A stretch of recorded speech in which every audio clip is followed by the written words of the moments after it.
Alright, now we are going to start multilayer perceptrons.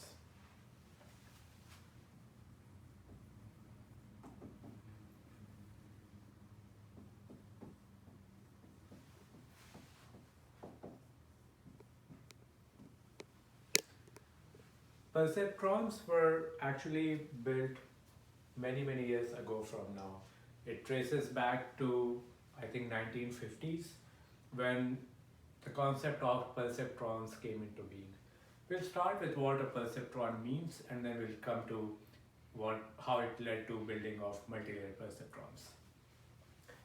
A perceptron is simply a logic box or logic engine which takes in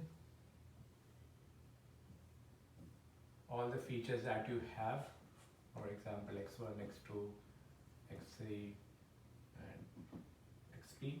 These x's are essentially the features that you have observed.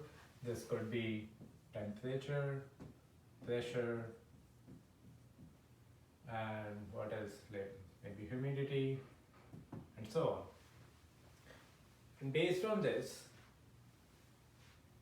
is a processing engine which will take all of these inputs and yield an output y, which can take a value either 0 or 1.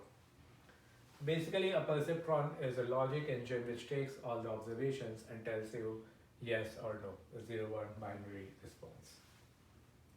At the time, in around 1950s, perceptrons was actually revolutionary. It helped in various things, and it was actually built for some military project and was later used for many other things.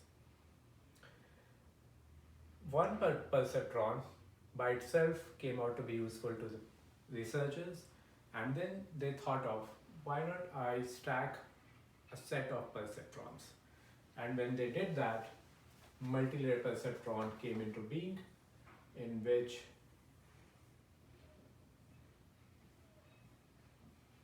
all of these are individually a perceptron.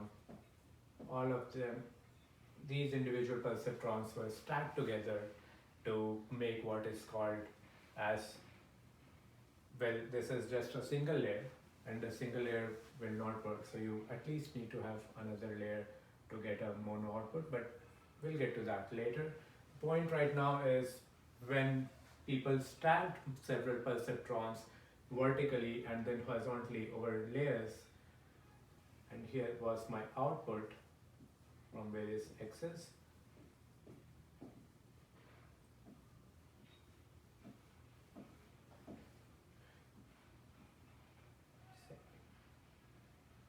So what I'm doing here, just like I showed on this side that each perceptron takes all of the x as an input, all the x features as an input, here each of these box is a perceptron. So let me do it in the other way around.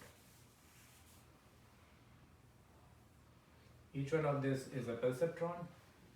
So for this perceptron, all the x goes as an input, same for the other perceptron, and so on.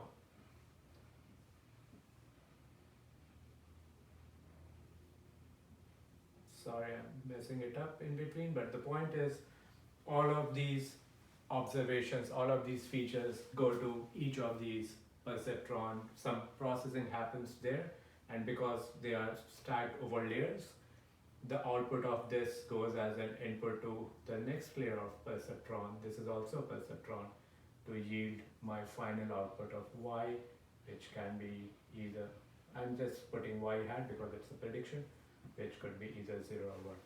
Same thing here, by the way, this should be a prediction y hat.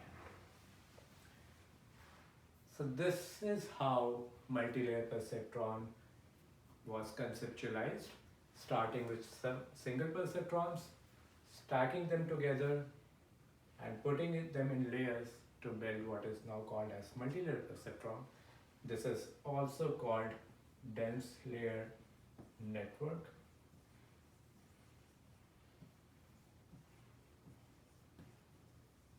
Why dense layer? We'll get to this when we are building models. These cells are called dense cells. Not important right now, but here what we are learning is multilayer perceptrons are built of small decision engines, a perceptron stacked together.